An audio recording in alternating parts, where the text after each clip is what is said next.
I just got some snacks from Italy. I'm gonna rate them and tell you which one's the best. Lay's chicken with spice.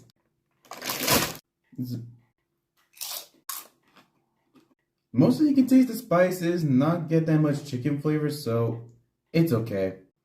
Tomato and garlic glaze.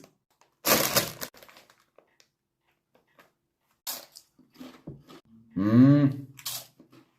I taste more garlic than tomato, and for a garlic lover like myself, this is much better. Deep ridged paprika glaze.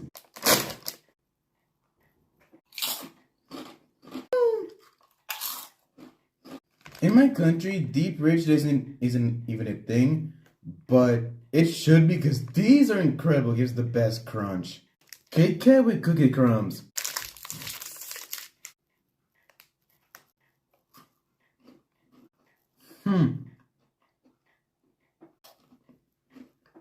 The cookie crumbs slightly remind me of like Oreos, which I honestly really like.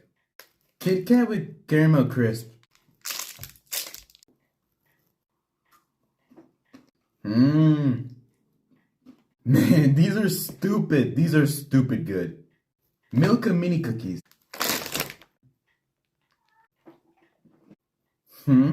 These are pretty nice. If you get these for breakfast, I recommend you don't eat them every day because it will give you diabetes.